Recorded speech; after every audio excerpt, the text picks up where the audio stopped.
whole world. The I-24 News Channel, broadcasting from Israel, with dozens of correspondents throughout the world, brings the truth from Israel to hundreds of millions of people in scores of countries. Completely gunned down in their beds. De la frontière qui sépare Israël. The state of emergency and war in Israel. Bringing Israel's story to the world. I-24 News Channels. Now on Hot.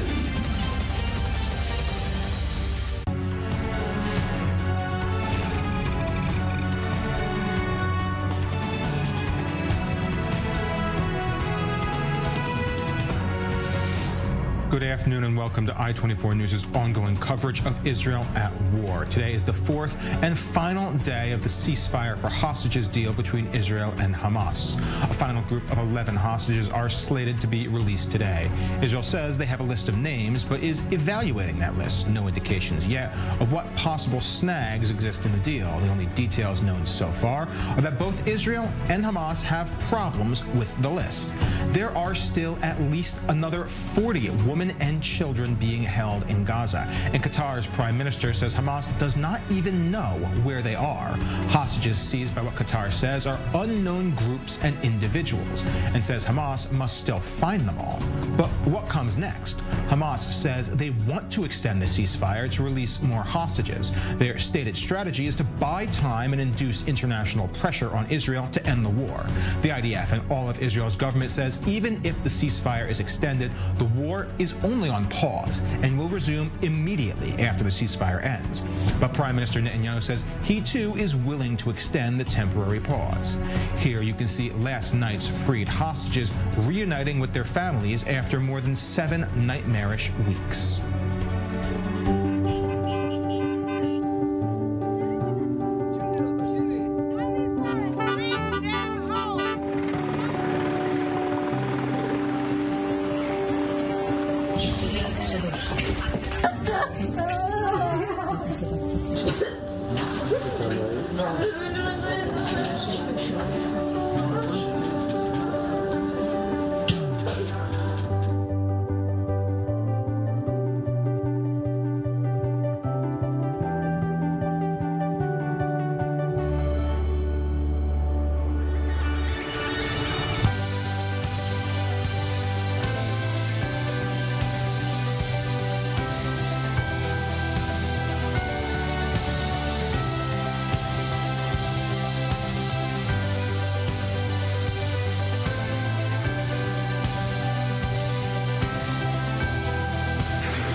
And for more on this, we are joined by our correspondent, Nicole Tzedek, who is standing by at what's become known as Hostages Square in Tel Aviv. Nicole, we are on the last day of that initial deal, and yet we're now hearing that there are still about 40 hostages that Hamas doesn't even know where they are, just for the women and children. What's the mood at Hostages Square like right now in light of all the revelations?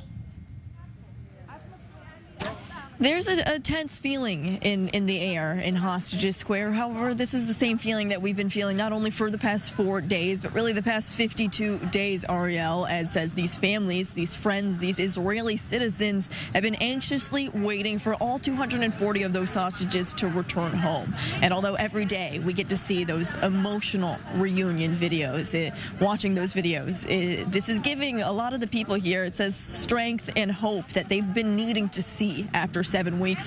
However, it's also a stark reminder that although these people are getting a reunion with their families, we know there's roughly 180 hostages still held captive in Gaza. Now, that number includes roughly 18 children, 43 women. And as you said, reports are now coming out that Hamas claims to not know the whereabouts of about 40 hostages.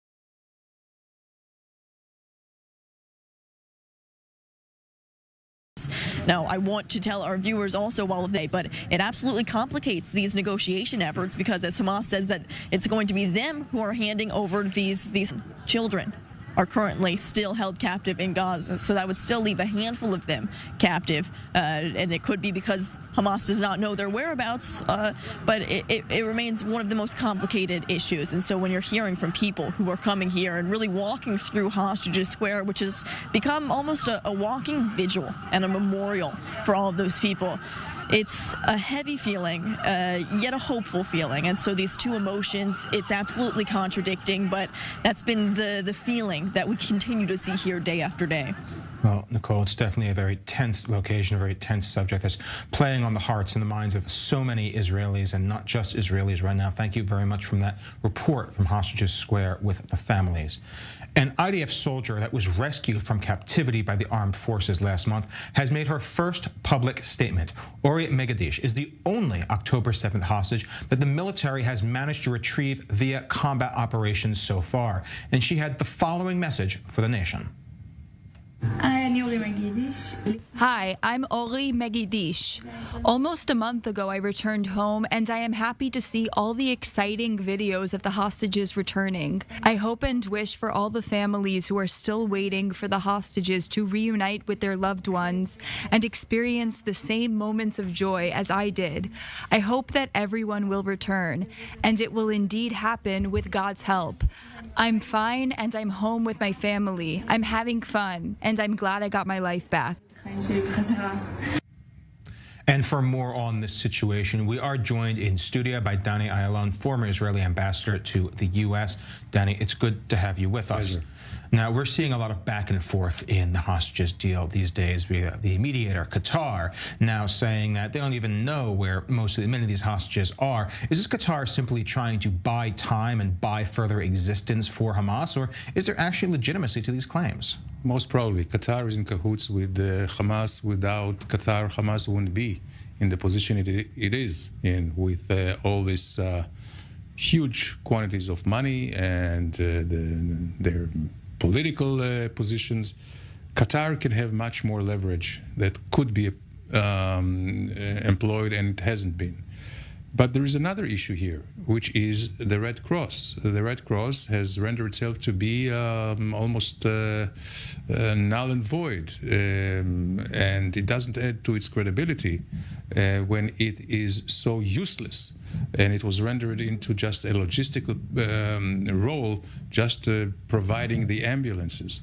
Red Cross should have been pounding on Hamas doors or Qatar doors, or the Security Council doors of all in the United Nations. Mr. Guterres, the Secretary General, day in and day out, they should not have allowed the situation where they are not even given the list of hostages. This is inhuman, let alone going and visiting them. You know, Ariel, World War II, even the Nazis, the savages, the monsters of the Nazis allowed the Red Cross to visit the Allied prisoners of wars in their custody. Here, Hamas is refusing to even allow them to get the list. This is something which is inhuman, and I think it's a shame on the Red Cross actually, bringing into question their legitimacy, their credibility, their raison d'etre. What are they doing if they are in, when they're needed, if they're not providing the minimum thing, which is the list of hostages? So right now, Israel is in a bind, absolutely. But on the one hand, you see these innocent faces of the children and their bright eyes, and it's all worthwhile. The ceasefire and all the sacrifices we were making to get them all out. But at some point, I'm not sure that it will be feasible. And if Hamas does not get the messages in a way that they can understand, then, because they're probably their Sinwar's, Yahya Sinwar and his cronies' objective is to prolong the ceasefire as long as possible, to the effect that they will still be in control of Gaza. This is something that we cannot allow. And we're going to actually interrupt this line of discussion because there is a press briefing to the international press going on at the Prime Minister's residence right now. Let's take a listen. 300 Palestinian violent criminals in Israeli jails for release under this framework. Under the agreed 3-for-1 ratio, that would allow for another 5 days of a hostage release pause for another 50 hostages, should Hamas agree to release those people from captivity. And we will, of course, welcome that and are continuing to make every effort to get our hostages back from Gaza. At the same time, the Prime Minister told President Biden what he told soldiers during an earlier visit to the Gaza Strip. Those images also released through the GPO when the Prime Minister visited one of those exposed tunnels. When Hamas stops releasing hostages under the existing framework, Israel will return to realizing our 3 goals with full force: eliminating Hamas, ensuring that Gaza never again pose a threat to the people of Israel, and of course releasing all of our hostages. Our hearts are with the freed hostages, but our minds are, of course, first and foremost with those still being held cruelly by Hamas without access to the Red Cross, in sheer violation of any standard of humanity. Israel remains committed to that pledge. There will be no one left behind. None of us are free till all of them are free. There are still currently around 184 people still being held hostage by Hamas since October 7th. In that number are 14 foreigners and also another 80 Israelis with foreign dual citizenship. There are 4 abductees currently in Gaza, predating October 7th. Of course, Hadar Goldin, Oron Shaul from the 2014 war, Avera Mengistu, Hisham Assad. We remember them. We're making efforts to bring them home as well. To date, 40 Israelis and another 18 foreigners have been released. We will continue to apply full military pressure on Hamas to release the women and the men, the children and the old, the civilians and the soldiers. Every minute that Hamas continues to hold our hostages in the dark and to keep their families in the dark about their fate is an ongoing and unforgivable crime against humanity.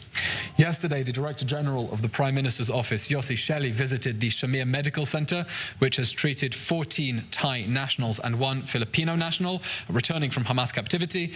The Director General was accompanied by the Ambassador of Thailand to Israel and representatives from the IDF and the Shamir Medical Center. Now, an operational update as part of the hostage release pause. Yesterday, Sunday, COGAT, the Coordinator of Government Activities in the Territories, coordinated the entry of 200 trucks into the Gaza Strip, 42 of which were loaded with shelter equipment. We remain committed to what we've been saying consistently from the very beginning. We want to see humanitarian aid reach the people of Gaza, the civilians who need it, in a way that makes sure that Hamas can't steal it. This happened with the approval of the government of Israel, of course, in accordance with the agreement with the United States and in coordination with Egypt and the United Nations. As of yesterday, November 26th, 226 trucks loaded with shelter equipment have been transferred to the Gaza Strip. This is part of the ongoing humanitarian aid being delivered via international organizations through the Rafah border crossing, having first been checked by Israel at the Nitzana crossing, and Israel has more than doubled its capabilities to inspect those trucks and make sure that the international community's goodwill is not being exploited by Hamas to rearm and refuel. As part of this aid, some 3,600 tons of tents, blankets and mattresses to the studio. We are going to return to the studio now with former Israeli ambassador to the U.S., Danny Ayalon. Danny, what we just heard in the press conference is something the military has said many, many times. Once the ceasefire is over and we stop getting hostages back, the war resumes. But you have experience with the United States. Are they really going to hold to that statement? Okay, so we have to break down the American position. On the one hand, they are dead set against having Hamas ever again in a position to control or to rule Gaza. This is not just a matter of a sentiment, it's a matter of very cold and calculated interests. For the United States, for the next stage, if they ever want to think of a political vision or a political, let's say, talks between Israel and the Palestinians, they understand Hamas cannot be there. But then comes when we go down into a further resolution, what is going to be there next? If Hamas is not there, who is going to control Gaza? And here there is a difference of opinions between Israel and the United States. Biden himself, the president, talked about a revitalized Palestinian Authority, and we have to really think of and analyze what does revitalized mean. Because if it's the same authority, just with different names, then we have not done anything. We have an experience, Ariel, in 2004, after the defensive shield operation in Gaza. At that time, President Bush realized that the Palestinian Authority under Arafat is really a terror entity and can no longer be a partner for peace or for coexistence. And then we came up, the United States and Israel, with a plan of removing Arafat and actually bringing in Abu Mazen. The thinking was that Abu Mazen will be a different leader, but he wasn't. Well, he talked differently, more softly than Arafat, but in his action, he was the same in terms of delegitimizing Israel, political warfare all over the globe, especially in the United Nations and other international organizations, and of course, financing terrorists and keeping the curriculum, this very nefarious curriculum that the Palestinians teach their children, never to have peace with Israel, actually, from the river to the sea. We know that. So if a revitalized Palestinian Authority will not deal with all these issues that I have specified and correct them all together in a very, very systematic and fundamental way, there's nothing we can talk about. But Israel should be, I think, more nuanced than just saying no. Saying no is not an answer. Saying no is not a judicious plan or a diplomatic viable way forward. We can say no, but. And here we can come up with a plan that would, that objective of the plan is to a real revitalized authority, which will be peace-seeking, which will believe in coexistence, which will change the curriculum and all the other things that should be done. However, this cannot be done overnight. Let's not kid ourselves. So what are we missing here? The element of time, Ariel. I would believe that it will take, in my opinion, a generation to change the political culture in the Palestinian Authority. But meanwhile, we should think of some kind of a multinational structure, not led by the UN. The UN is not a partner here. They have no credibility. They are corrupt politically and otherwise. So this is the discussion that should be for the day after. And we're going to continue this line of thought in just a brief moment. But first, though, we do have to turn to our reporter, Pierre Clochindler, who is standing by at the Schneider Children's Medical Center, where so many of these released hostages have been taken for a medical evaluation. Pierre, what is the status of Israel's now finally returned children? Well, some partial details are starting to filter out from relatives that came to visit the 9 children and the 2 mothers that are on the 3rd floor just above us. And I spoke just very recently to Varda Goldstein. Varda Goldstein is the mother of Nadav, who was killed with one of his children during the October 7 massacre in Kfar Aza. The wife of Nadav, the daughter-in-law of Varda, was abducted with 3 of her children into the Gaza Strip, and they were freed overnight. The children are fine, she says. They got tablets, they got phones, and that makes them the most happy. So at this point, it's an optimistic note.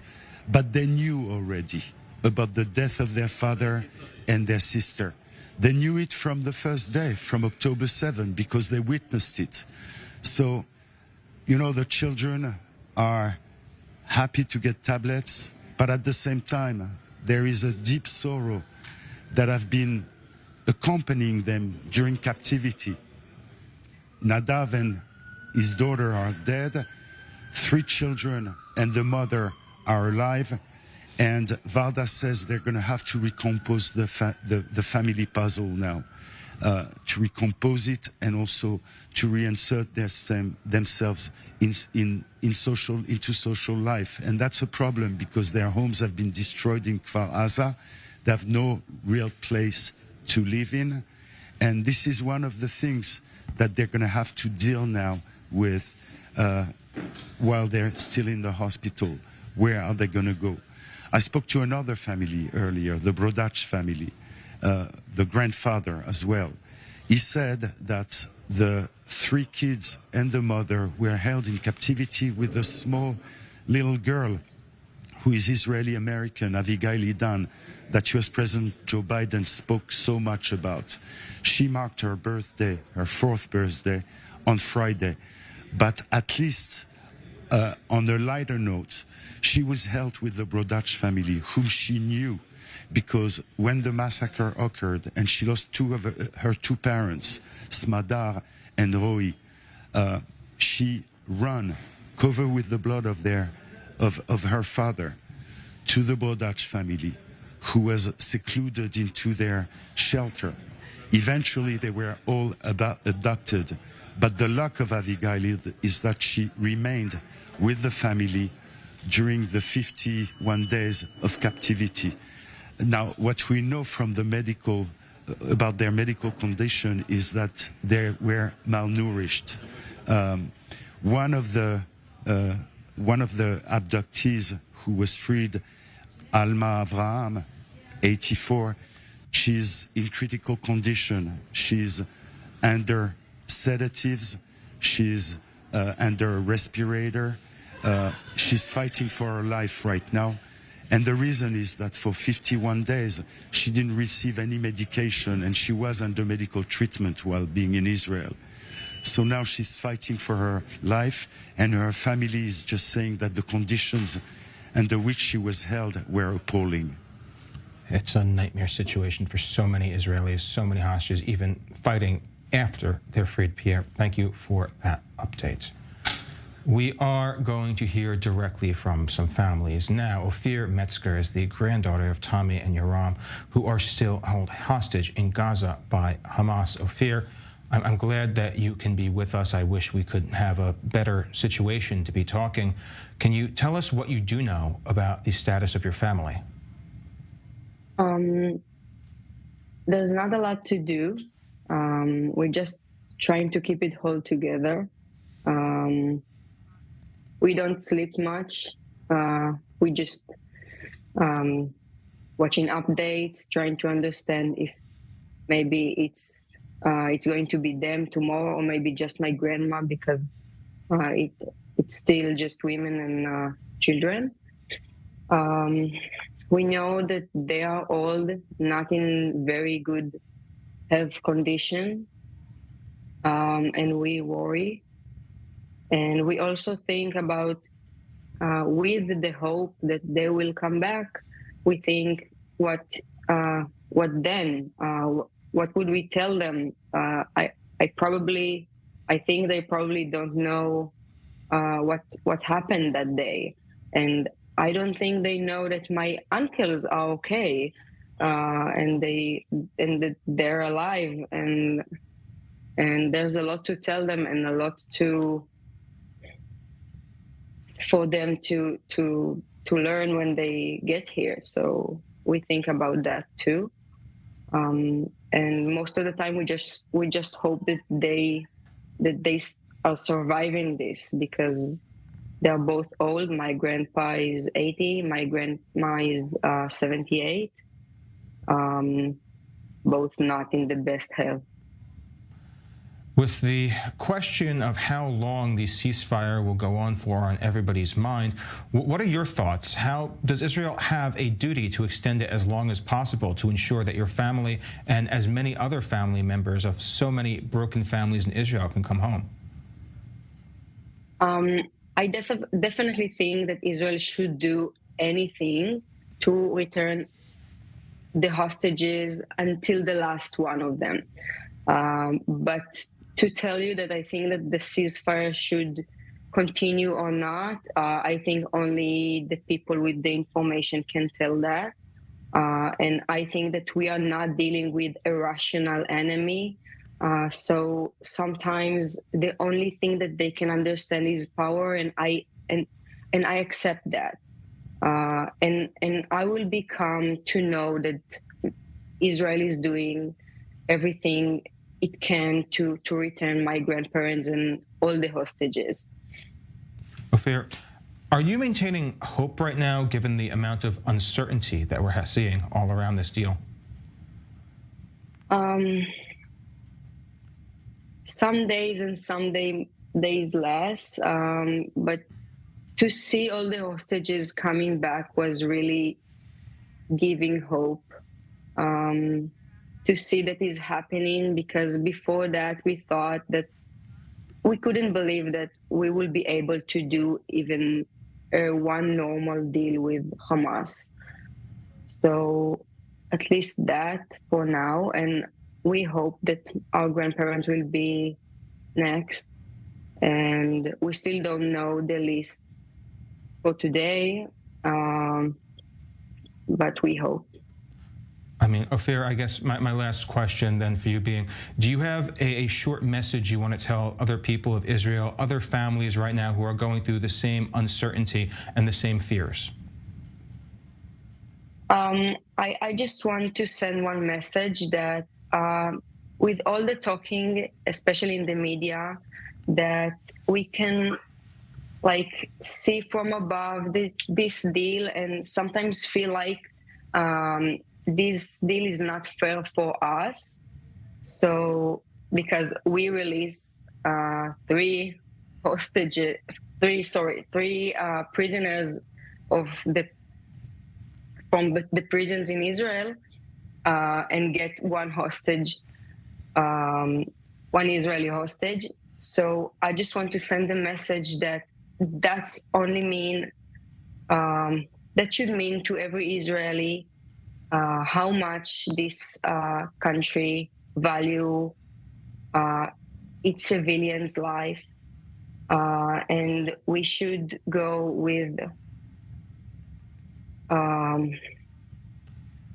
our heads high and proud of that our country values life, that our people values life and not death.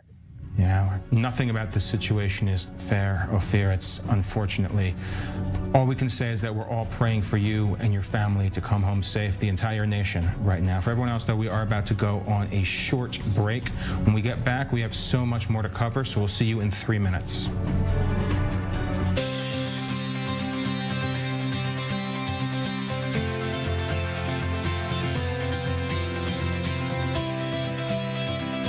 Israel is in a state of war. Families completely gunned down in their beds. We have no idea where is she. As our soldiers are fighting on the front line, but the general perception is something that certainly needs to be fought as well.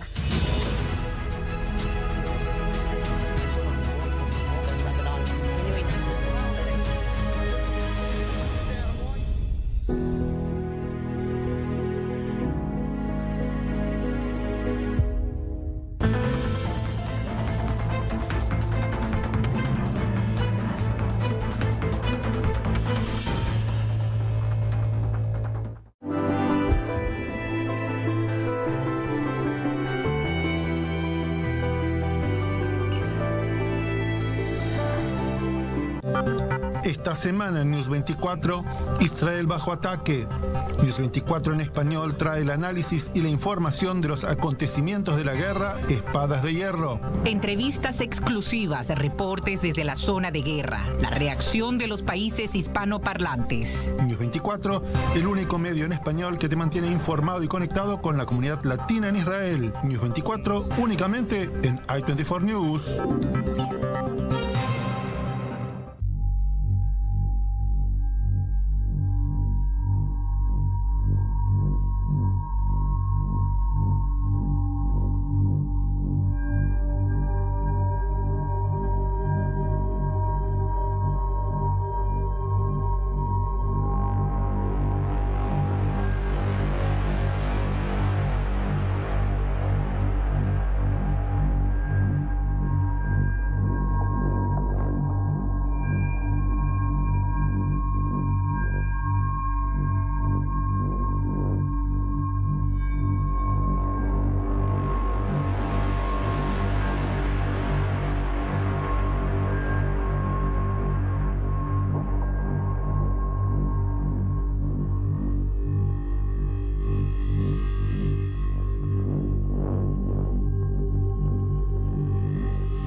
thank you very much for staying with us as we continue our coverage of the hostage situation that Israel is facing. We're going to open with our correspondent, Nicole Tzedek, who is still standing by Hostages Square in Tel Aviv. Nicole, from what we're understanding, this deal could still be extended at least 5, possibly 6 more days, depending on how it's being counted at the given time. What are families saying about a possible extension for more hostages? Many of the families, especially those of men who are not a part of this deal, they're very conflicted right now, Ariel, because right now, after 3 days of negotiations, this iconic Shabbat dinner table that we've seen here at Hostages Square, we could fill 58 of these seats right now. However, look how large this table is. 240 empty seats, 180 of them, these seats are still empty. And so if this extension, if this ceasefire is extended, that means more and more of these chairs would be able to fill. And when we see these emotional reunion videos of these people finally running back to their loved ones, to their family members after 7 weeks in captivity, it makes many of the family members here want to see that ceasefire extended, because anyone that they could welcome home is going to be welcomed home with open arms, and everyone wants to see that happen. However, many people are also happy that the Israeli government has put a time limit on as far as how many days they could possibly extend this ceasefire. For every additional day of a truce, Israel says they will extend a pause in the fighting as long as they receive 10 additional hostages from Hamas. However, as you stated, this additional extension is only limited for 10 days total. So we're only in the 4th day here, so that would mean only 6 more days, and that is only if Hamas does hand over 10 additional hostages for those days. So many people want to see more and more hostages return. However, they say exactly when that's over. A lot of people here, when I'm speaking to them on the ground, they want Israel to continue fighting in Gaza, because we know even after that extension, even if we do see a few more days of this pause and more hostages returned, there's still going to be more than 100 that could still be in Gaza. And so, especially for many of these men, many of the soldiers who have been kidnapped, a lot of their family members are thinking the only way for them to be rescued is if Israel and the IDF does continue their operation inside Gaza. You've highlighted what is the core issue to Israeli society. For our hearts, it's our missing people that everybody wants to bring home. But we also know that we have to think that there's a war to be won, and these two goals could very well be opposed. What are Israel's leaders saying about this situation?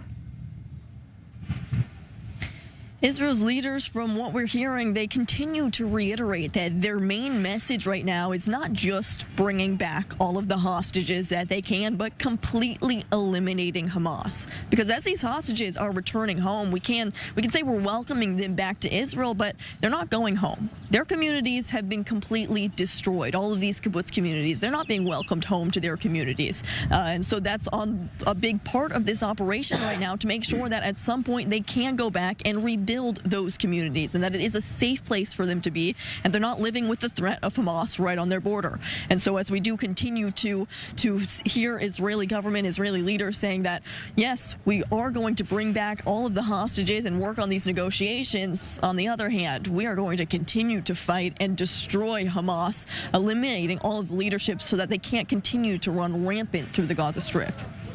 Well, thank you very much, Nicole, for the explanation of the crisis that we're facing and that report from Hostages Square. Now, on paper, this temporary ceasefire between Israel and Hamas is set to end, tomorrow morning, around midnight tonight, depending on how you count that. Israel said time and time again it will resume fighting, but will this really be the case? Other players in the region and beyond want to extend the ceasefire, even making it permanent. I-24 News senior defense correspondent Jonathan Regev explains.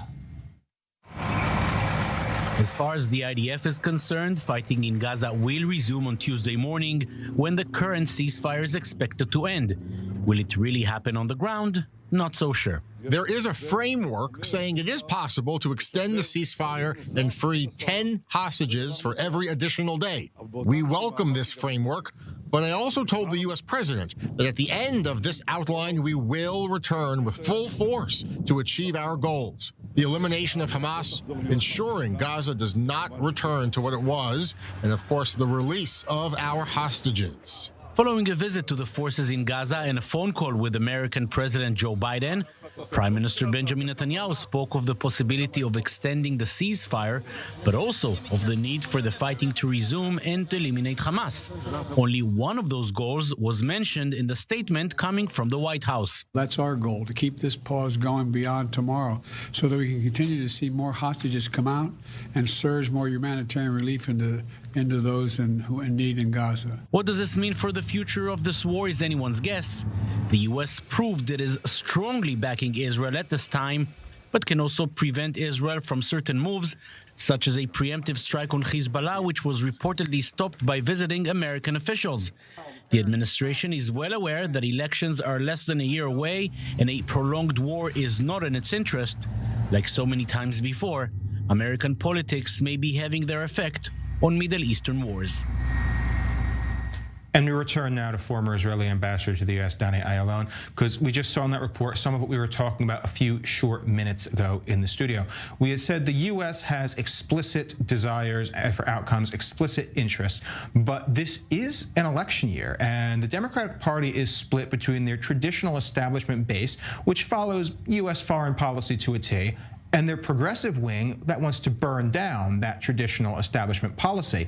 And Biden is losing a great deal of support from the progressives because of this war. How long can the establishment hold out against the radicals if it's going to cost them the election?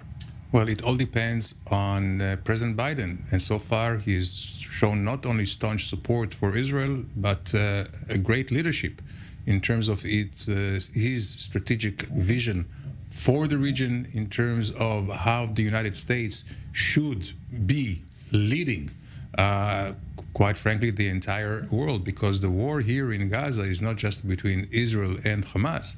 It's between two major camps. One is led by the United States, which I would call the Western civilization or Judeo-Christian heritage. On the other hand, we have global jihadists, unfortunately, which are being supported by China economically, and Iran, of course, and by Russia politically and militarily. So this is basically a war that no one with its right mind can stop short of really eradicating this threat.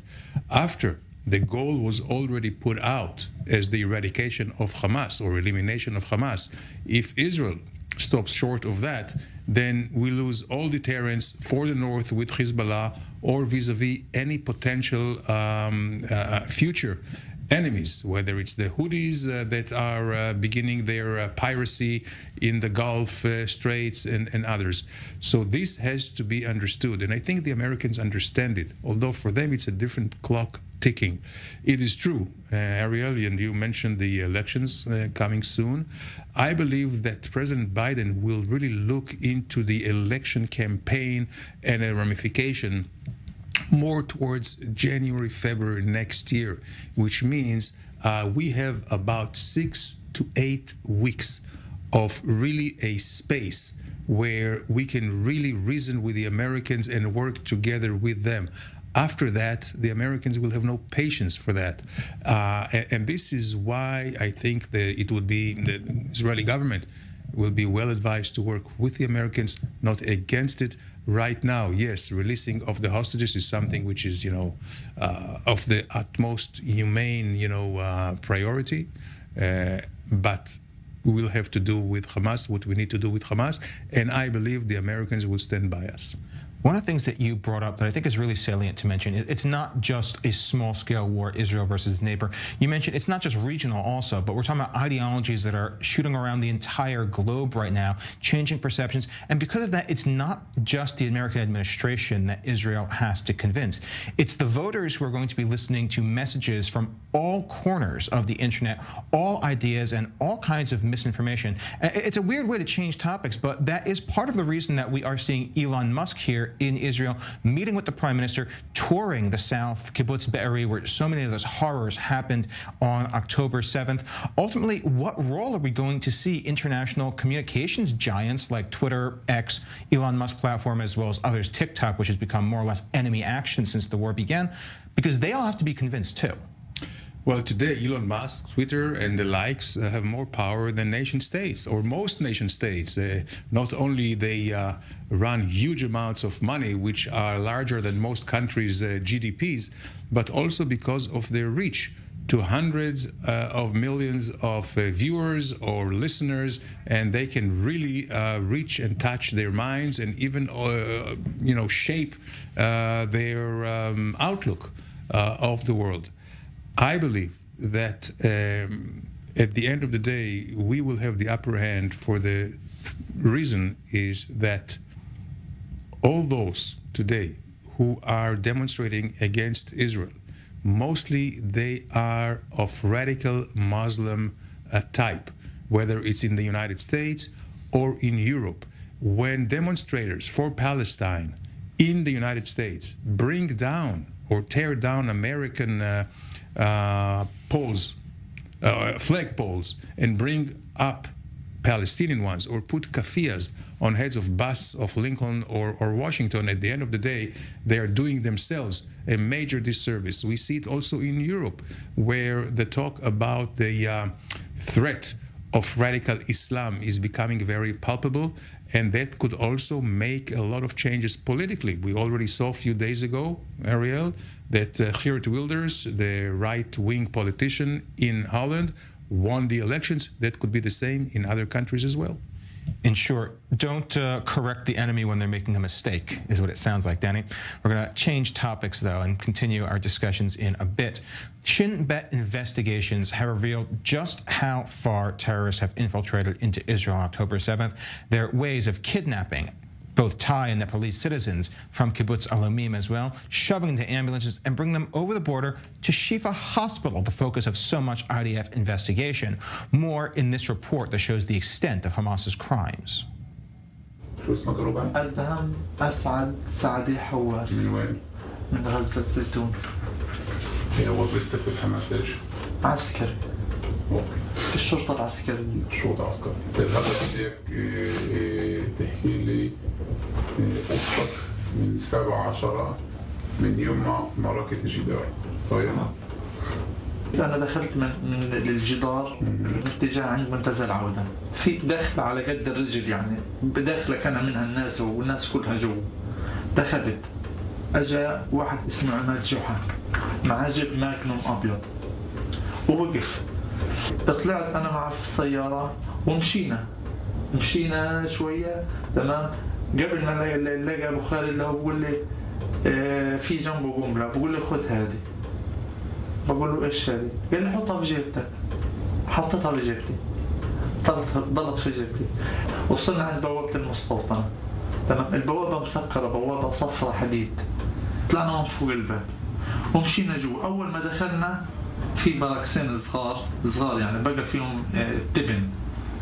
لقيت احنا هم كلهم دخلوا في منطقة غرف اظن كنا للمزارعين ما بعرفش ايش. عماد وشاب من التنين الاجر اللي قلت لك بعرفهمش في اول الطريق ماخذين اللي هو واحد وطالعين فيه مخطوف وطالعين فيه في شرح في راسه المخطوف الاول اللي طلعوا فيه. طلعنا مين؟ أنا وعماد والشاب اللي أنا ما بعرفوش هذا، بالإضافة للتنين المخطوفين. وضلنا طالعين لعند الجدار، بقى في إسعاف غير. عماد وقف ونزل التنين اللي نزلنا. إنه إسعاف؟ هم ضاي. نزل المخطوفين تمام. وطلعت في الإسعاف، كان في الإسعاف السواق ومساعد السواق اللي هو الثاني تمام. وطلعت أنا وأبو خالد والشاب اللي ربط راس الجندي المخطوف اللي في العصب براسه. وطلعنا في الإسعاف. المخطوفين هذول كانوا تايلانديين؟ واحنا في الإسعاف أبو خالد بيسأله اللي فيش فيه حاجة. أبو خالد بيسأل بقول له إيش اسمك؟ هو ما فهمش إيش بيسأل فيه. رد عليه قال له هيك بالإشارة هذا عمله تايلاند.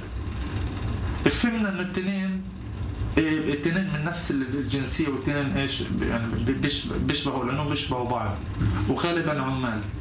شو اسمك رباعي؟ إسماعيل أشرف علي حواس. أنت من وين؟ من غزة الزيتون. غزة الزيتون. وظيفتك بالحماس إيش؟ شرطة عسكرية علاقات عامة. اوكي. احكي لي من الظهر شو صار معك؟ احكي من الصبح ولا من الظهر؟ من الظهر. من الظهر رن علي احمد ابو عجوه. قال لي تروح معنا شرقة. قلت له خلص تمام رحت معهم. بايش رحتوا؟ في الجيب تبع الشغل. رحنا وقفنا على جكر. في جمعة اللبان كان طالع بمستقله وماشي على خط جكر. من النقطة الثانية. لو قلنا الاسعاف هذا في قلبه جنود امشوا وراهم. مخطوفين؟ ابو خالد وين مشيتوا مع الاسعاف؟ ابو خالد بقول له روح على الشفا. على الشفا. المستشفى يعني. المستشفى طلعوا فيهم يخشوا اول واحد كان يمشي على رجليه تخشوا فيه جيران. خشوا فيه راحوا على سنسيل حملوا الثاني على الشياله مدد هذه. طلعنا في السنسيل الثاني على الاول لقيناهم لسه في الممر واقفين. الثاني مخشين غرفه. في واحد من القسام ضل موجود جوا. صلاح. برا كان في 2 من تاع القسام. 2 جوا مش واحد من تاع القسام و2 برا. يتناوشوا مع الموجودين اللي جابوهم واخذوا الشاب اللي بيمشي. طلعنا من بوابة المبنى الاتجاه الغربي. بقى في غادي الجيب وانا طلعت من شقة اليمين ورا والشاب والمخطوف وكمان شاب. 10 دقائق رجع ادهم ورجع ابو خالد ورجع عماد جحا. لفوا راسه لبسوه كمامة عشان ما يبينش. المريض ما كل واقف راسه. سمعت منه كلمة واحدة بس تايلاند وسكت. بقوا مخلصين اللي هو مع الشاب المخطوف الثاني تمام. أخذناه ونزلنا فيه تمام بنفس الطريقة تاعت الأول. I'm going to return to you in studio, Danny Elon, because we just saw the extent and the planning that went into Hamas's crimes. When Israel reveals this sort of thing to the world, does it actually accomplish anything? I think so. First of all, it has to be recorded for history, just like the Nazis' crimes. It's, I would say, almost the same category, the same level. And secondly, this they will have to be brought into justice. Whether we should have a special legislation for that, because I don't think there is any sentence in the book of laws which commensurate to the horrific, slaughter that took place. So I don't know if you can backdate legislation or not. I would leave this for the lawyers to deal with. But it has to be brought into the world to see who we are dealing with and why we should not ever allow Hamas-type, ISIS-type organizations to really be in existence. Definitely a challenge for Israel going forward, and to show our audience exactly what that was that went down on October 7th. Our correspondent Ari Shapiro has a deeper look at Kibbutz Be'eri that was devastated by Hamas's terrorists. It's now trying to find its way back to life and pledging to grow even stronger, but the wounds remain deep.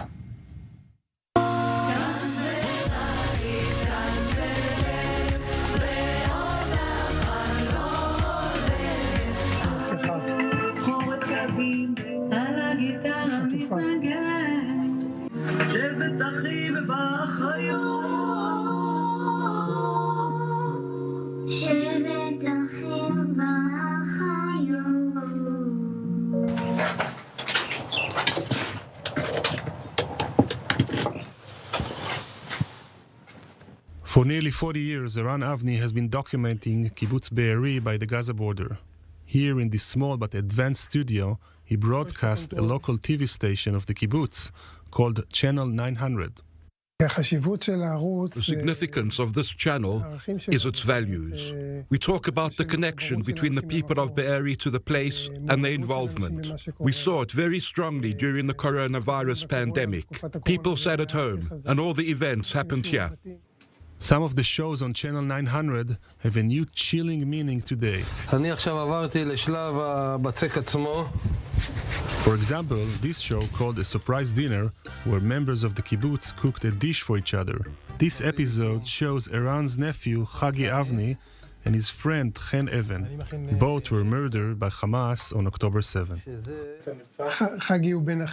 Chagi is the son of my brother. Chen is the son of my wife's brother. They grew up together, like brothers. Chagi was a member of the security squad of Be'eri. When the whole thing started, he was recruited, and he was shot to death. Chen's safe room was burned. He had to leave his house and hide with his family. Then a terrorist shot them from the roof.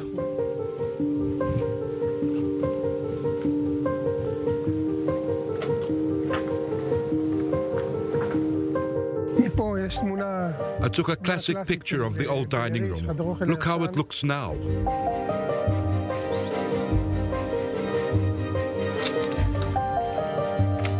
On October 7, Eran and his wife were touring in the United States. When he returned home, the kibbutz was evacuated.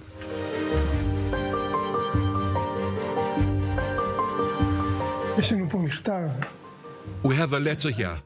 Dear Avni family, we hope you are all safe and healthy. We are fighters from the paratroop brigade. We stayed in your house. We wanted to say thank you. We are sorry for the mess. The Jewish people is eternal. It's fun to come back home, but it's not really coming back home. I miss my home, I miss the view, and most of all, I miss my coffee machine.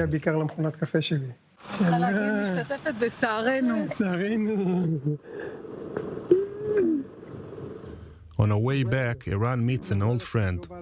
Sigal Kraunik lost her husband Arik, who was the chief security officer of Kibbutz Be'eri. I decided to come back here to change the picture in my head of a dark place full of terrorists. This is the last image I recall from here. It's a place which was home to my children and to other children here. I was here once. And now I come back to see this place in daylight, to meet some of the people I love who are part of our community.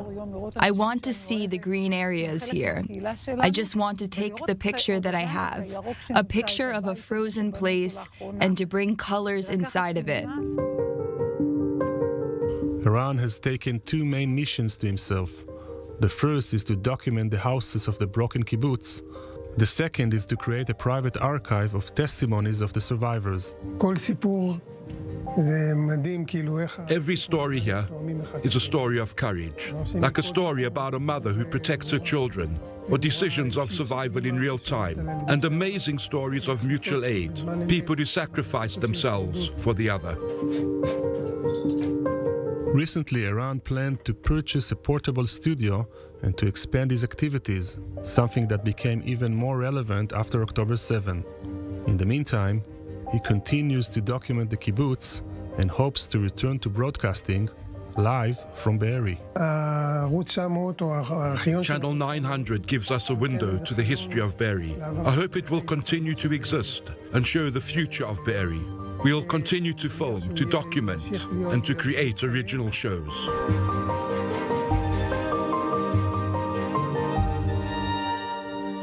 I'm going to return to Danny Elon in the studio. Danny, we saw there a small snippet of the aftermath of October 7th, but there's a big question, who's actually going to return to the south? Just because the fighting isn't happening there again doesn't mean people feel safe. The enemy effectively captured territory all across the entirety of the Gaza envelope in that attack by dint of pushing people out, never to return.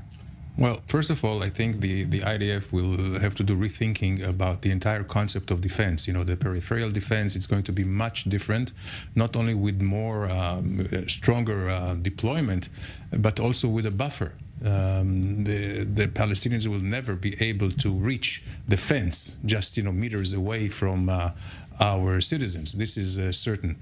And secondly, Hamas should not be there. And always Israel will retain the right and the duty to go in on a hot pursuit if needed after any terrorist from there. This is the only way to assure that the people of Be'eri and Nir Oz and all the rest of them can come back. But it's not going to be that easy because we don't even know what's going to be happening tomorrow. We don't know how long the ceasefire will truly extend. We don't know what international pressures will be brought to bear. Certainly, the United States has already said they have no intention of letting Israel maintain permanent security control there forever. Well, there is difference between permanent control and security control. I don't think that officially we have security control over Jenin in the West Bank or on Tulkarem. But we need to do what we need to do. We go in and out with the absence of or ineffectiveness of the Palestinian Authority. Same thing will be in Gaza.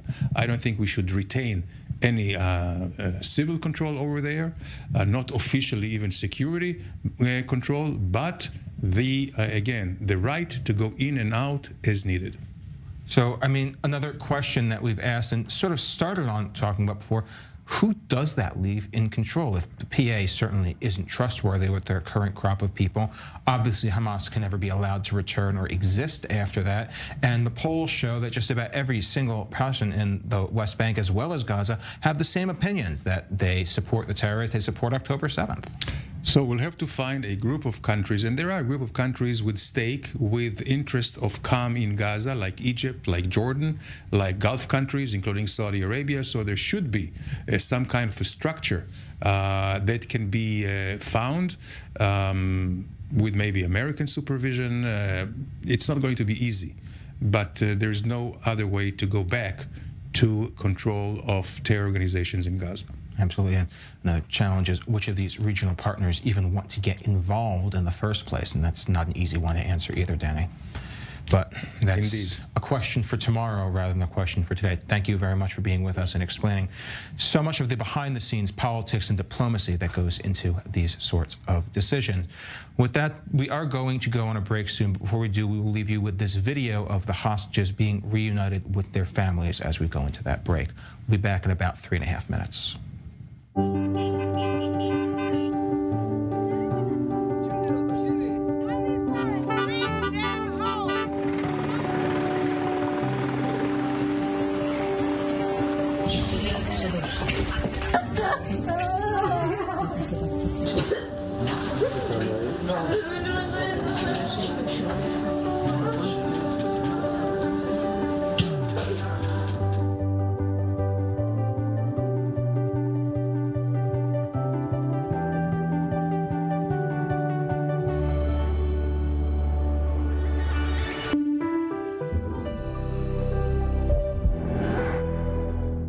Made for Me, a unique concept in Israel. Custom-made men's fashion to your measurements. Made for Me, designer of all your events.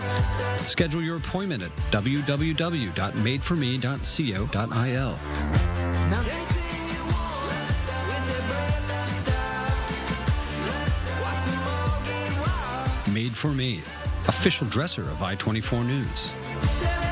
Good evening, ladies and gentlemen. Hay frases que sabes desde dónde vienen. Ven acá, ¿y el paquetico pa' cuándo? Y recargas que ya sabes hacia dónde van. Envía recargas internacionales Altis a tu gente en RD. Accede a nuestra página web recargas.altis.com.bo. Selecciona recargas y digita el número al que deseas colocarle la recarga. Además, ellos reciben el doble de balance en recargas de $8 o más. Altis, la red global de los dominicanos.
Esta semana en News 24, Israel bajo ataque.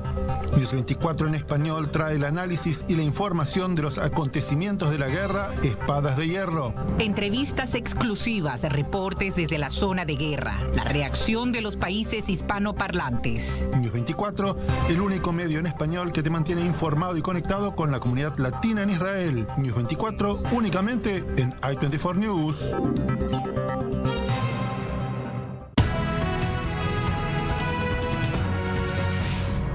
Thank you for staying with us. Today is the fourth and final day of ceasefire for hostages deal between Israel and Hamas. A final group of 11 hostages slated to be released today. Israel says they have a list of names, but they're evaluating the list. No indications yet of what exactly the snags are in the deal. Israel has not yet released any information as to the nature or the evaluation discussions, though it is known that Hamas and Israel are both having some problems with the lists. There are still at least another 40 women and children in Gaza, and Qatar's prime minister says Hamas does not even know where they are. Hostages seized by what Qatar says are unknown groups and individuals, and says Hamas must still find them. But what comes next? Hamas says they want to extend the ceasefire to release more hostages. Their stated strategy is to simply buy time, inducing international pressure on Israel to end the war. The IDF and all of Israel's government say even if the ceasefire is extended, the war is only on pause and will resume immediately after hostages return. But Prime Minister Netanyahu says he is willing to extend that temporary pause. Now, for more on this, we are going to go to our correspondent, Pierre Clochenler, who is standing by at the Schneider Children's Medical Center. Pierre, what do we know about the status of the hostages that have been returned?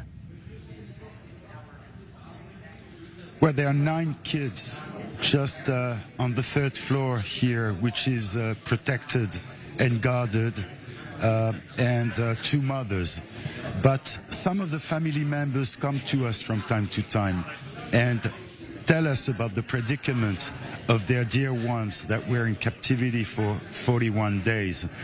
We heard earlier the grandfather of the Brodet's family, where three children and the mother were abducted and they came back.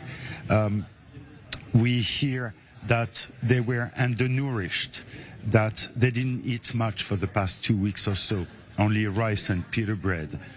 We know that they slept on benches, plastic benches or plastic chairs, or sometimes even on the ground without a mattress. But the kids are resilient, it seems. They don't talk much about their predicament. We spoke also to Varda Goldstein. She's the grandmother of a family of 5. 4 of them were abducted. The husband and the elder daughter were killed in the October 7 massacre in Kfar Aza. They knew that the father and the daughter were killed, the 3 siblings. They knew about it, but they don't talk about it. Let's hear what Varda told us. They are in a good condition. They are laughing, they are playing Lego. Take a good shower yesterday, have a good breakfast like they want, and we just need to give them space to start a new life, a new road, to build a new family, because the father and the sister killed by the Hamas in the Black Saturday, and now they are they miss them. Yes, they know. They knew about this because they left the house after they was murdered. So all over the 50 days that they have been in the Gaza Strip, they knew that the father and the sister was murdered. Well, thank you very much, Pierre, for that report. A lot of mixed emotions, families that are still coming back together. But we have a press conference going on at the Soroka Hospital from the families of another hostage that we're about to jump to right now. Here is a live visuals that's going to be starting shortly. That is related to the family of one hostage that is not in good condition and still fighting for her life after being returned by Hamas. We are going to be coming to this as soon as it begins. That could be a few more minutes. So first, we are going to turn to the studio where we have Uzi Rabi of the Dayan Center with us to describe, well, a lot of the situation that we're facing right now. Uzi, not just the Hamas situation, the war on pause, at least for now. How long can that pause really be kept in effect? Because Hamas still has to be defeated here. Not too long, but since we have this 4 days, Israel, I think, realizes that if we're gonna get or be able to make sure that more 60 people or something in this, close to that number, could be returned in another 5 to 6 days, well, this is something that Israel would like to consider. I think that this is what we're gonna have.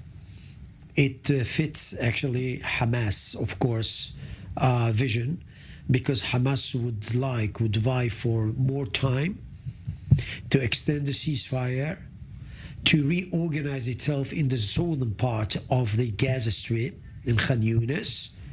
I'm going to interrupt you right now, Uzi, and we will return to this, but it looks like this press conference is starting so we can learn more about the fate of one of our hostages.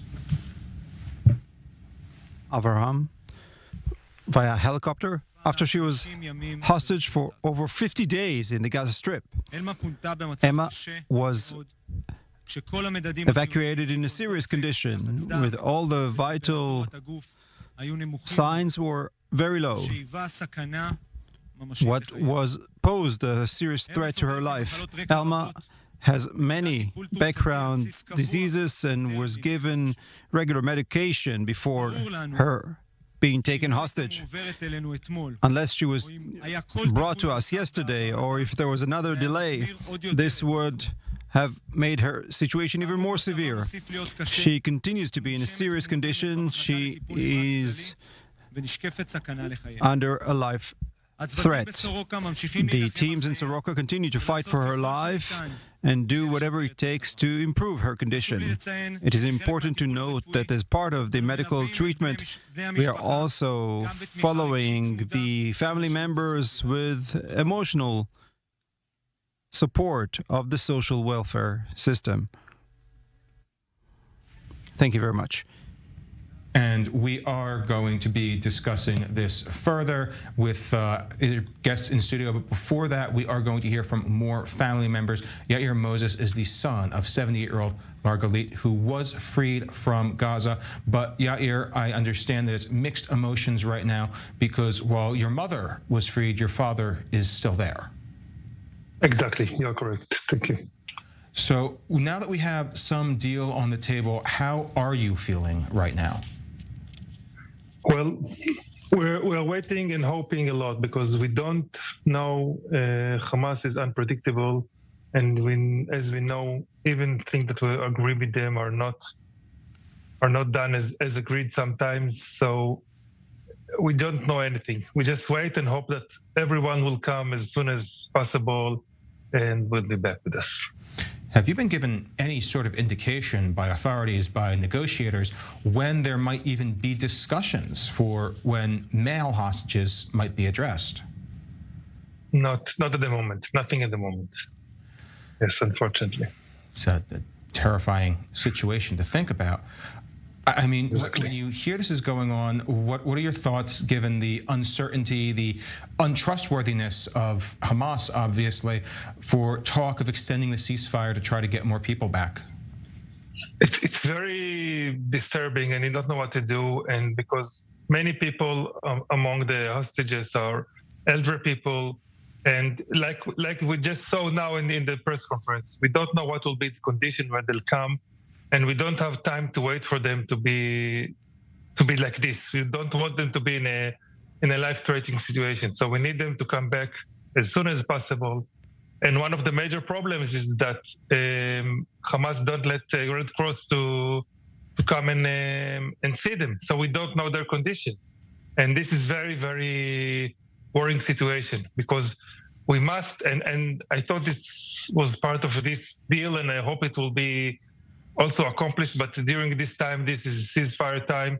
It's time for also the Red Cross to see all the people and will know the situation. Yeah, can you describe what your reunion with your mother was like? Oh, this was one of the happiest things in life, of course, and of course, in the last 2 months, the happiest moment, without doubt. We are very worried. She's not a healthy woman, so we were very, very worried about the situation. And happily, we found her in a good, you can't say good, but in a reasonable condition. And we are very happy for this. Yeah, there's a lot of Israelis that are in a very similar situation to yourself. Some of their families been freed, others remain. A lot more Israelis that still have no word and no knowledge. What is your message to your fellow citizen right now going through this sort of heartbreak and fear? Keep believing and keep fighting and keep talking to everyone. And this is the main reason I'm here with you, and because I'm happy to talk about my mother, but my father and many others are still hostages. And we must do anything that can be done. And this must say in the topics of all Israel and all the news all over the world that so many people are still hostages, and the inhumanity. It's not like there was a war between two countries and some soldier were captured. It's impossible to believe that people just take people, civilians, babies, elderly people, just young people from a party and kidnap them in order just for a negotiation and the cruelty that we saw in the last almost 2 months ago. Definitely, Yair. It's a terrible, terrible, terrible situation that we all find ourselves in.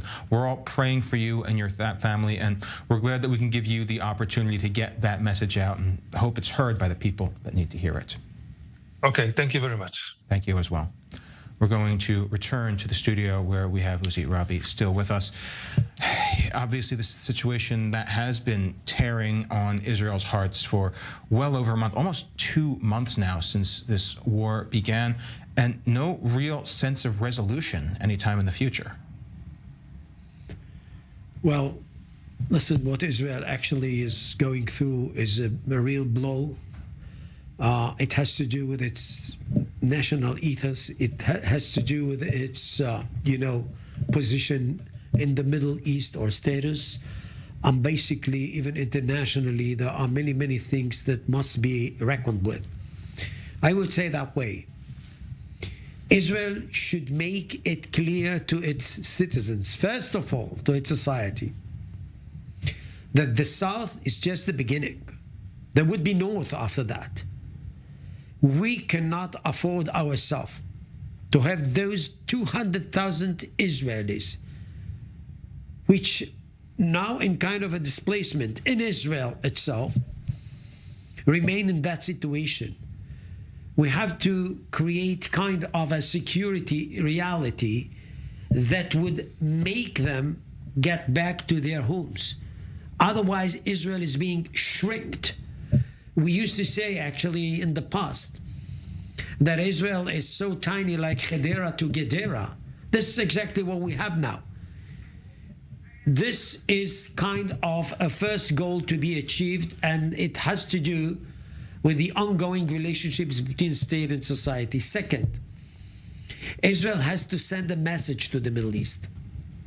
How ultimately are they going to send that message, though? Because I have had generals, I've had military officials in this studio for a month now, and every last one of them says they think that Israel is making a mistake even talking about a ceasefire. How do you reassure a public that has no faith in their own institutions? Well, if you won't talk about ceasefire, it is done. That's a done deal. There's no use of actually just asking about self. You asked me about that, and I said, since we start with that, and we're going to get another 60 civilians, children, mothers coming back home, well, it's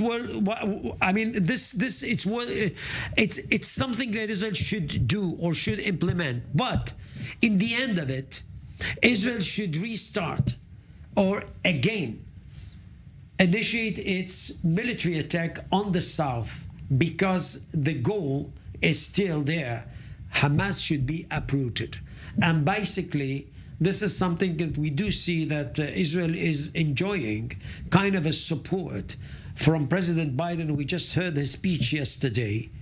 Even if there are some reservations about humanitarian aid and all that stuff, Israel should be very attentive to that in order to buy some more credit. But in the end of the day, Israel should actually, in spite of all difficulties, and I agree with you, should go on and do that. Listen, I mean, there is a delicate, sensitive issue here. It is unheard of. You have more than 200 people who were kidnapped, hostages, but under the auspices of a crazy guy named Sinwar and Hamas. Hamas actually has introduced kind of a performance as if it is Daesh or ISIS. And this is what Israel should do. Israel should do the military.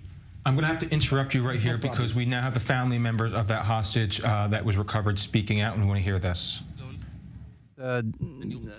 Sorrow we would go to.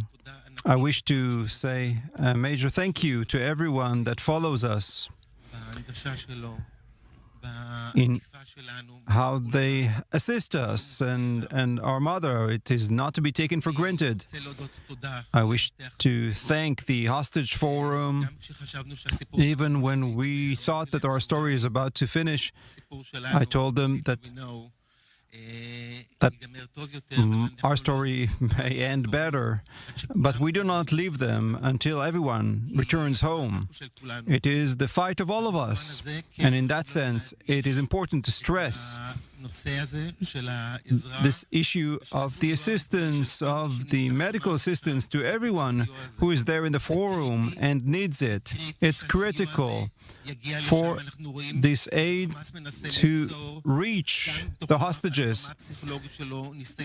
Hamas creates as part of its psychological warfare as if it is humanitarian. It is not. My mom is the proof of the cruelty, the crazy cruelty of this group. And there are people there still that need urgent medical assistance, and all the international organizations must do everything. The state of Israel has to do everything in order to provide this medical aid as quickly as possible. Every hour is critical.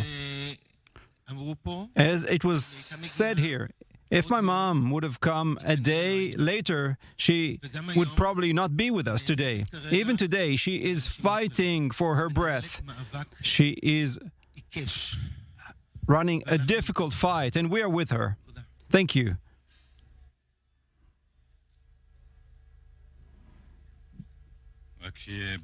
Let it be clear, we are all hoping for Alma to get out of this situation and be in a better condition. Another thing is that we see the leaders of the world responsible, and everyone who's transferring aid and money to these organizations and Hamas is a culprit of this crime against humanity. Let there be no doubt. Professor Haggai Levin, head of the medical system of the Hostage Forum. You heard the painful statements of Uri and Tali. I follow them and their brother for 52 days since the massacre of October 7th. We knew, because we received information from the families about the need, the life-saving need of some of them in medicine, some of them simple medicines that can be given to all the hostages for those who need it and save their lives. As Uri said, we met with the Red Cross and begged them to do every effort to bring these medicines to Elma and to each and every one of the other hostages that are in need, because some of them are dying. What we saw when we received Elma here at the Soroka Medical Center was a criminal neglect, both in terms of the medical condition. And you heard, Elma was independent, she was balanced, she was well-functioning, she was happy. 52 days. They have brought her into a state that no human being should be in. Complete loss of humanity and unreasonable. And I, as a doctor, I know how diseases of this these problems occur. We don't see things like this in the world because no one reaches these stages today. And the fact that that in the hands of Hamas she has reached such a state is a shame to the entire world. No one must be in a situation like this. And we're here to ensure now that nothing similar will happen to the other hostages, that also many of them need life-saving treatment, medicine and treating of their wounds. Therefore, the Israeli government, the US government, the leaders of Qatar must do every effort so that right now the hostages will be returned, or for the very least, the Red Cross. And we are going to return to studio with you, Zirabi, because one of the things that we've been talking about is how Hamas has entrenched itself. They've made themselves an existential enemy that is incapable of inflicting this kind of blow on Israel, and the need to actually win the war against them before Israel can be made safe again. They've bought themselves 4 days of the ceasefire. They could potentially buy themselves up to 10 under the current agreement, the current framework. How much damage can they do in those 10 days? How much strength can they regain? The thing is that they could reorganize themselves in the southern part, as I said, of the Gaza Strip. Khan Yunis is basically the homeland of Yahya Sinwar and Muhammad al-Daif, and they are very familiar with the neighborhood there on the spot, and they are going actually definitely to just repair their communications. This is not going to be an easy task. We can be sure about that. But I would like us to be familiar with the situation of Yahya Sinwar. He ran out of what I would say kind of a saving wheels that he used to have before. For example, he thought of other fronts to be opened up.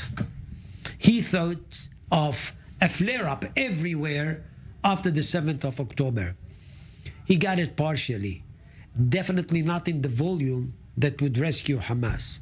Second, he thought that international pressure, as always, would make Israel actually to bring it to a halt. Until now, he is wrong. He thought that Israel is very weak because it is in sort of an internal rift or breach in itself. Well, Israel actually became very unified when it came to kind of a war in Gaza. So he was wrong. What he is left with, and this is very important to understand, is the hostages. This is his card. This time, he gets kind of a number which is unheard of, and he would like to make the most of it because, in sharp contrast to the recent rounds, so to speak, this time he is negotiating for his own survival and Hamas survival.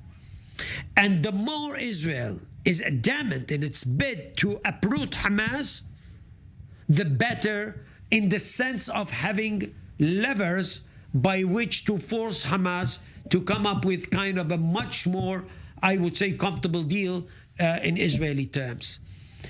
I know that, we are in the midst of a very, very embarrassing in a way, because we have the hostages within it and a sensitive and delicate situation. But as I said before, I see no option for Israel but only actually to do that in the south, and thereafter, immediately thereafter, in the north with Hezbollah, which is a much more tougher client to deal with. Why I'm saying that? Because I look at Israel inside, and once again, Israel has to make sure that the society in Israel is bringing or getting kind of a sort of a confidence in its political echelons, leadership, etc. I heard this morning, actually, a guy who is running the civilians of the north, Moshe Davidovich, I'm not exactly remember what his role is, but he said loud and clear to the defense minister, we won't go back. You tell us actually go there. No, we are not going actually to have on ourselves actually the recurrence of the same eventuality as was in the south. So what I'm trying to say here is that Israel in and out has to do the job. If somebody comes up with parole, we will wait and see. This is a test for Israel, and they, or Israel, must achieve the goals actually that were declared before the war. Well, it's definitely a long road ahead on achieving those goals, though. In a month and a half of actual conflict, they've taken maybe 20% of Gaza at this point. Yeah, the road maybe 1/3 of Gaza, but the road is fraught with challenges, definitely. And I said before, it's not an easy task. It's not a task easy to grapple with. But here is the thing: the deeper Israel is getting closer to Khan Yunis and Rafah, the better, because this is the only way by which you can actually provide a better position for negotiating with Hamas. This must be clear. There are other options thereafter, but if Israel is not getting closer to the Yahya Sinwar and his comrades there, Israel is emptied of any pressure or lever by which to pressurize Hamas. Either we're winning or we're losing. That seems to be the only way forward. Ozzy, thank you very much. Thank you. We are going to go on a short break now, and we'll be back in 3 minutes continuing this discussion and so many others as we cover every aspect of Israel at war. We'll see you again very soon.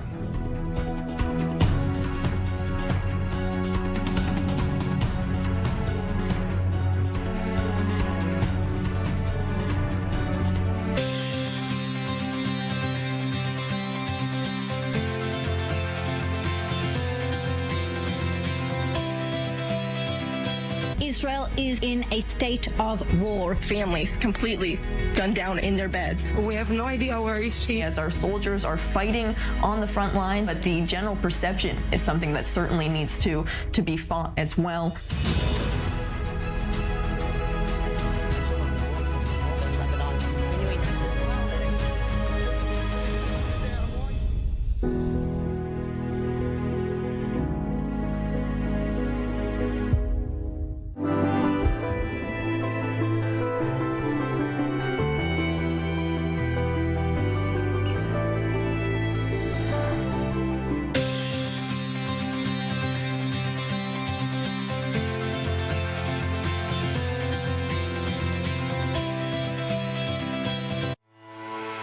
There have been countless memorable moments broadcasting with I-24 News in the past 6 years.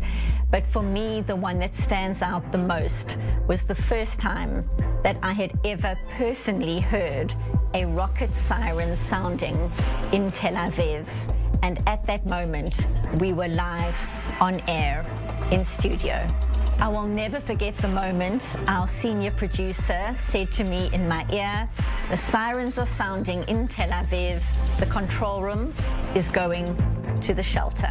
With me in studio at the time were Michael Herzog, a former brigadier general, today the Israeli ambassador to the United States, and Arsen Ostrovsky, an international human rights lawyer and their responses were completely different. Michael Herzog was calm and composed, and on the other hand, Arsen Ostrovsky was trying to phone his family and check in to make sure that his loved ones were okay. The camera that normally faces us was hoisted from above. There was an overhead shot of the three of us in studio. You could see colleagues going to the shelter if you looked at the glass behind the studio. And obviously, we lost contact with our team on the ground, our reporters in Ashkelon, and all the witnesses that we were speaking to during that time. When rockets are coming towards a residential area, they don't distinguish between race, religion, political views, cultural views. They just intend to harm civilians.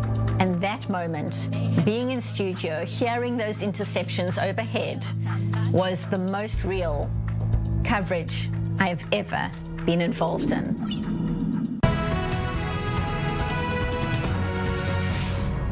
Thank you for staying with us. The war is not just Israel and Gaza. It's not just Israel and Lebanon. It is gone well beyond those borders into an entire regional conflict. A U.S. Navy vessel was fired upon as it interrupted the hijacking of a civilian cargo ship off the coast of Yemen. Blame for the launching of the two ballistic missiles and for the attempt to seize the freighter is being directed at the Houthis, who have recently targeted Israeli-linked vessels. With more, here's our correspondent, Robert Swift.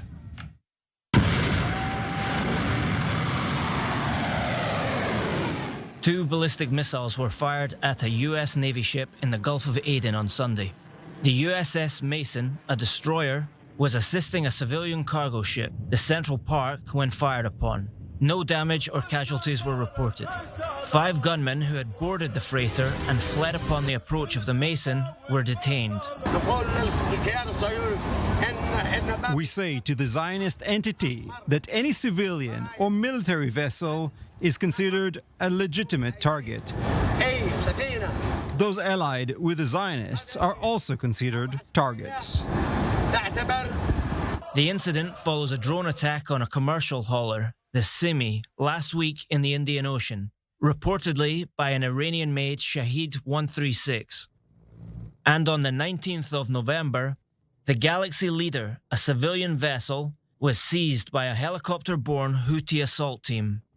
All 3 vessels have links to Israeli businessmen. The Houthis claimed responsibility for the seizure of the Galaxy Leader. Iran, on the other hand, has denied involvement in the incidents. Resistance groups in the region represent themselves and their nation. They act independently based on their interest and that of their people. Claims to the contrary are meant to divert attention away from Israel's disastrous situation. Not party to the temporary ceasefire between Hamas and Israel, the Houthis have continued their operations uninterrupted while fighting in Gaza is paused. The US' increasing presence in the waters around Yemen, in particular in the Red Sea, is likely an attempt to discourage, or if need be, to counter further attacks. With us still in studio, Professor Uzi Rabi, director of the Moshe Dayan Center for Middle Eastern Studies. Uzi, it's not enough to keep acting in a reactive fashion against Iran's proxies because they can keep arming them forever. They can keep on giving more and more enemies of Israel power around Israel. And unless something is struck against Iran itself, they're going to win in the long term. Well, and Iran is putting it to the test by trying actually to activate the Houthis in order to see actually what Israeli capabilities are. When it comes to surface-to-surface missiles, towed a lot. When it comes to the sea lanes, when it comes to everything. In my opinion, what Israel should do is, first of all, actually to just, have kind of a very, very close discussion with the United States about that. I will tell you why, because what the Houthis are doing is something which has, in my opinion, international repercussions. Look at where they are. They are getting closer to the Straits of Bab el-Mandeb. They are getting closer to the most important sea lanes, actually, internationally speaking. And this has to do with Japan, this has to do with Europe, this has to do with the United States, even with China. I think that what Israel should do before actually attack the Houthis or doing, maybe this is also an option, but before that, Israel should internationalize this whole thing in the Red Sea or in the Arabian Sea, because what we got here is something which is very, very, it raises the concern not only of Israel, Saudi Arabia, and others. And here you see actually the logic in building up all these axes, anti-Iranian when it comes to the Middle East, anti-Chinese or Russian when it comes to the global field. And basically, you can take Gaza just as a point of departure. It is a litmus test. If Israel is going actually to make sure that in the end, Hamas is done as kind of a threat, this would definitely tell something about the future direction of the Middle East and maybe even the globe. And Biden here, not only for personal reasons, so to speak, or sensitive reasons or emotional reasons, which is there with him. It's not only that. Beyond that, on top of that, there are some questions about this whole region, the Middle East, which was neglected by the Americans for Chinese penetration.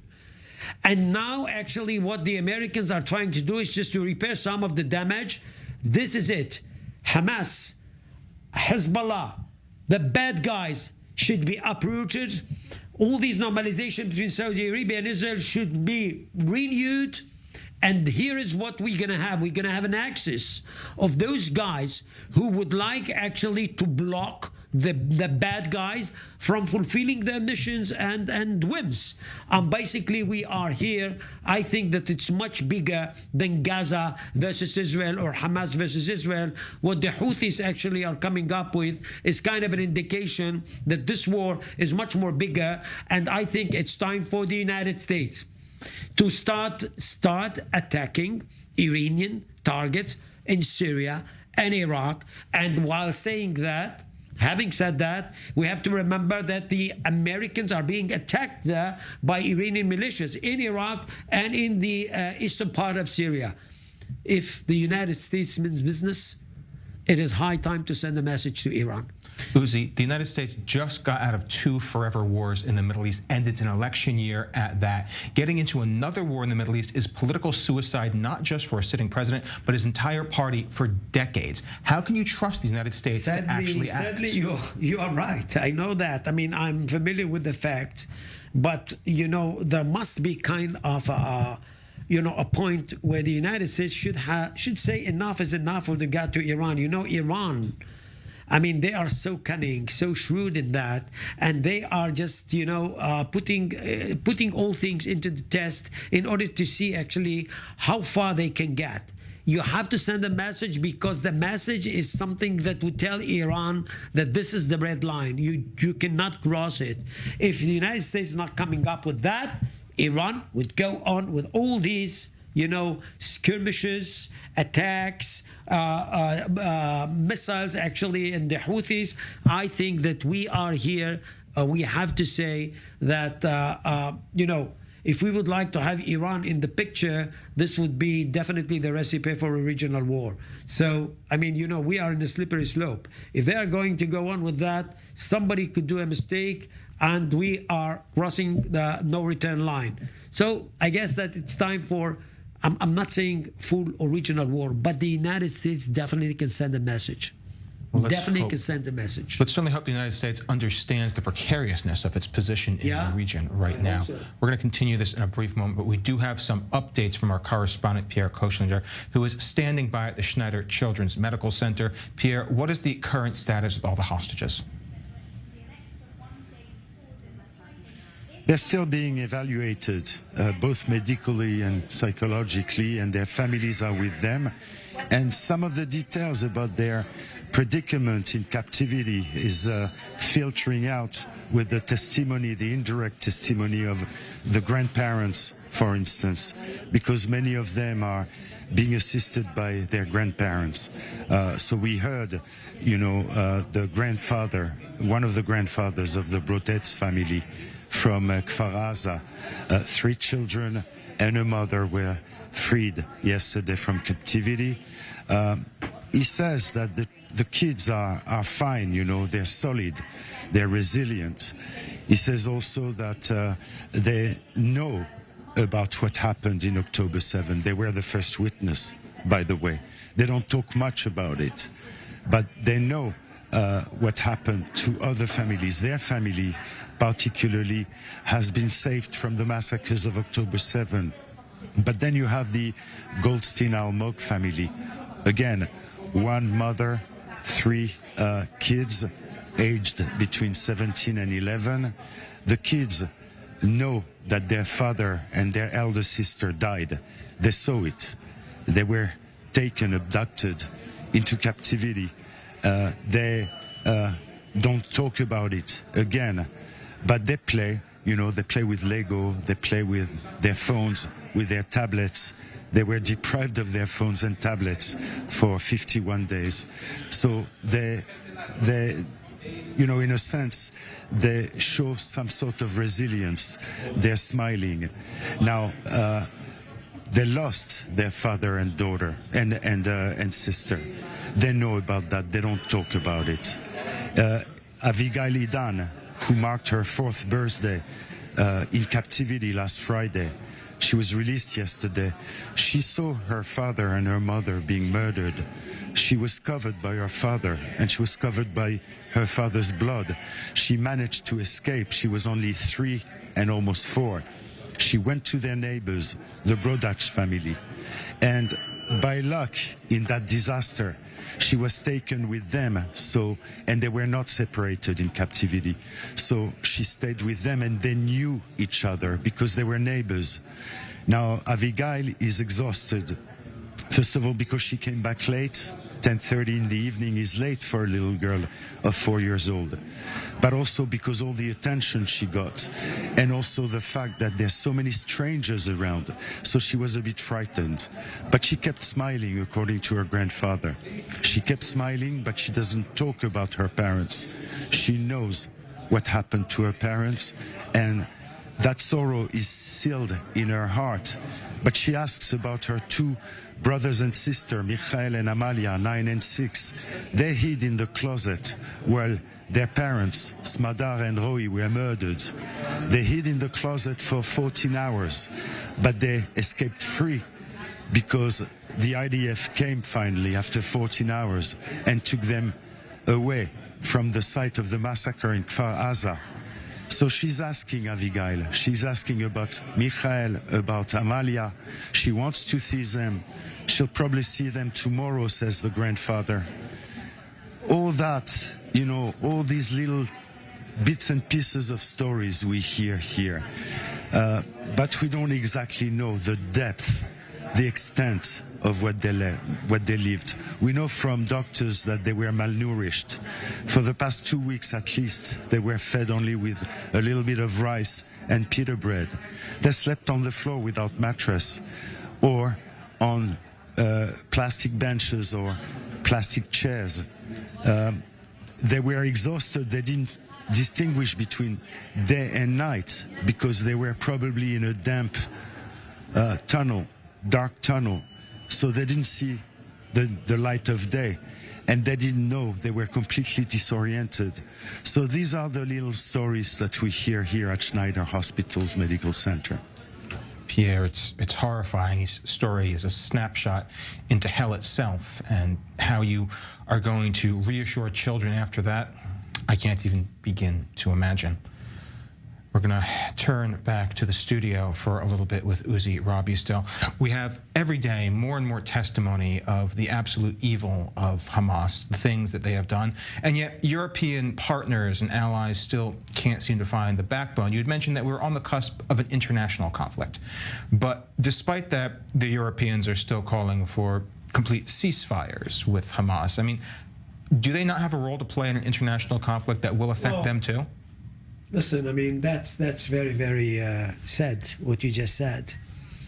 I think that what Israel should do always is to make sure that this analogy between Hamas and ISIS is being strengthened, being actually getting some teeth to it by providing or introducing everybody with what happened here.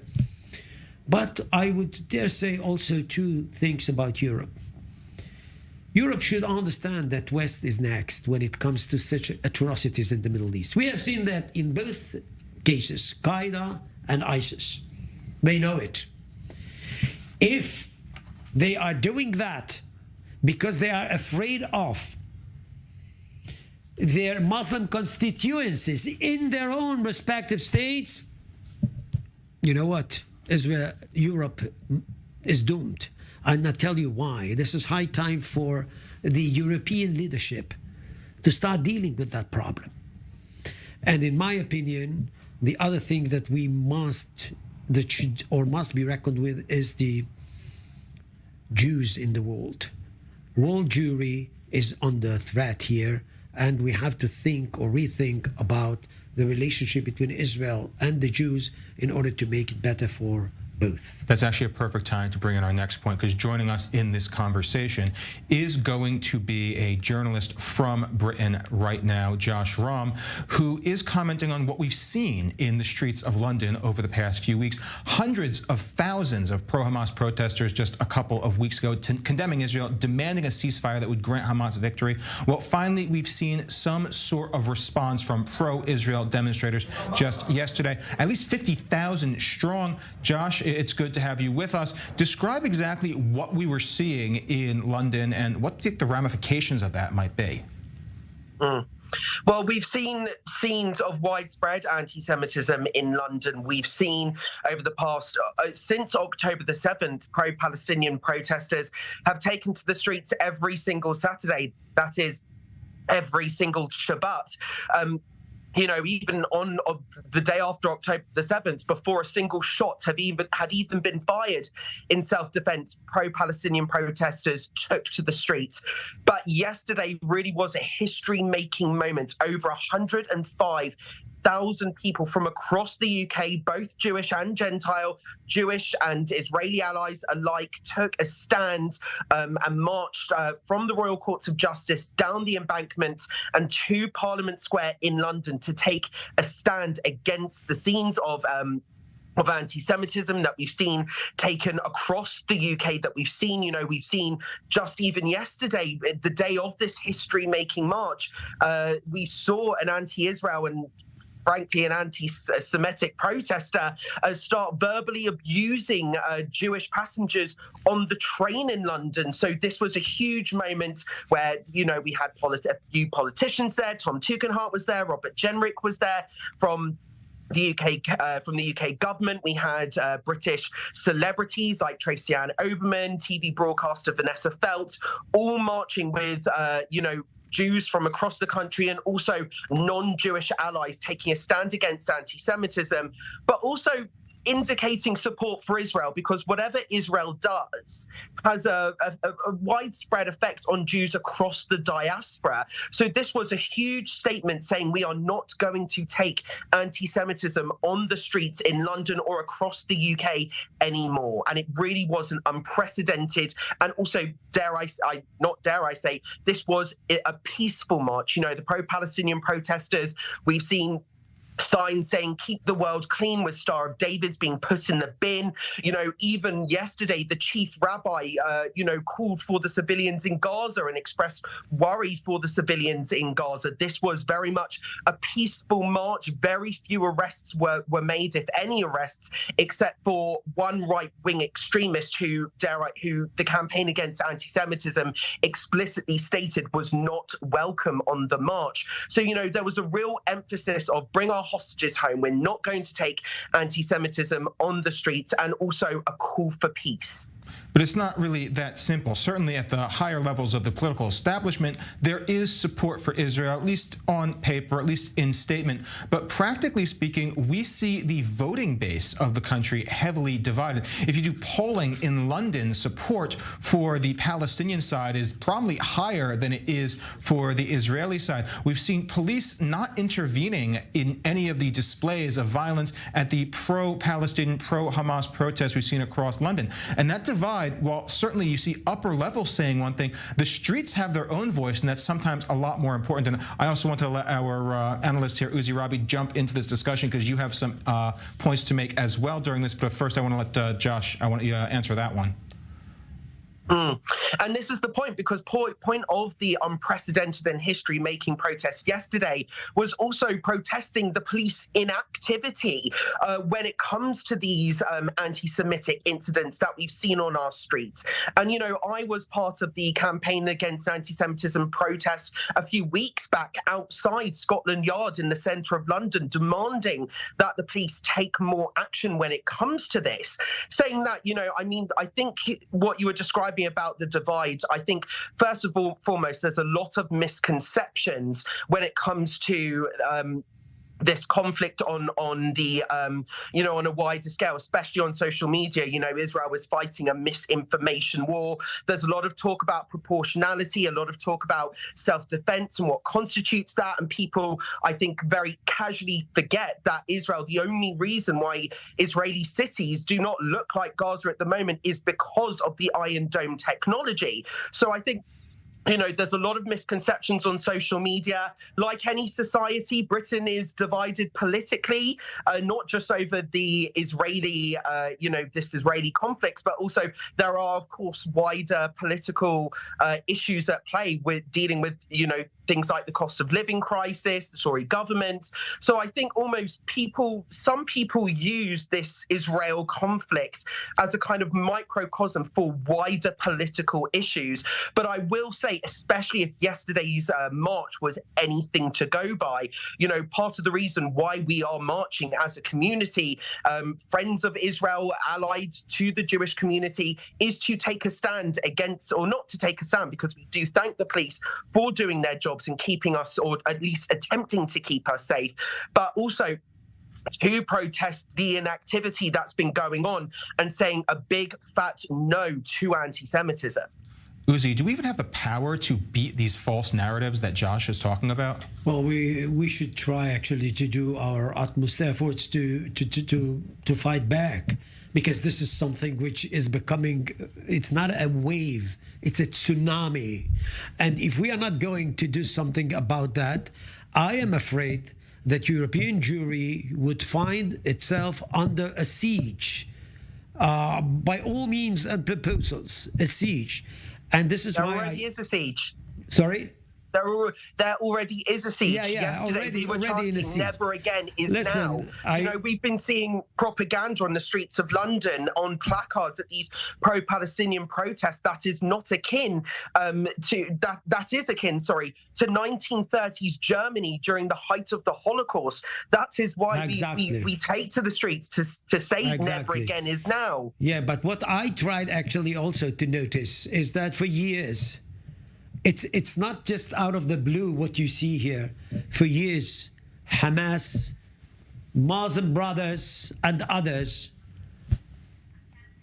I mean, basically hold networks of financial nature and operational stuff that is very, very well evident in both London, France, etc. We know that there are some associations, Muslim associations, so to speak, who are financing actually the activities of Hamas, of Muslim Brothers and others. We know, on the other hand, that Iran is playing, actually trying to fan the flame with its apparatus there. It has been long that we do see that. If you are going to add to the Islamic green, what I would call the progressive red, you would get what actually in America we see. It's the red-green alliance. This is very dangerous. And I hope it's not too late, but we have to fight it back, because it's becoming kind of a real tsunami under which actually, as I said before, European Jewry is at a risk, and there is kind of an existential questions that are coming to the fore. It is time for us, Israel and Jews, to act together and see what we can to do in order actually to change the this rhythm and direction of things, because this is very dangerous. Josh, I actually want to build off of that last point, because in England, particularly championed by the left, we did see the British state and the British police given enormous amounts of power to shut down discussion, to shut down extremism. At least 4,000 arrests every single year in England for tweets online that go against political narratives or offensive. These powers exist for a reason. This would be the time to use it against extremism. Why do we not see the establishment using the powers that they gave themselves against an actual rise in extremism and anti-Semitism? Well, I think to a certain extent they are using those powers. You know, we have seen an increase of 1,350% of anti-Semitic incidents, and the government has tried to act quickly in trying to offer reassurances to the Jewish community here. I think it's there is this kind of quandary about freedom of speech, because of course, supporting Palestinian self-determination doesn't necessarily mean you support Hamas. A lot of us passionately believe in a two-state solution and continue to advocate for that, as well as, of course, the right for Israel to exist and defend itself. So I think, there's a lot of quandary about that. There is a different sort of atmosphere in this country when it comes to these debates as well. I think the British government has been kind of very clear in saying, we support Israel's right to exist and defend itself. We support Israel's right to get these hostages back. But I think I'm not sure if it's necessarily there is this particular answer for it. I think because this anti-Semitism has been so widespread. Yeah, I want to pass to Uzi because he wants to respond. After the march. What these guys are saying, it's not either Hamas or Fatah. We have to understand that. From the river to the sea, Palestine would be free. This is de-Zionization of Israel. You have to understand that. We are under attack, which comes from that.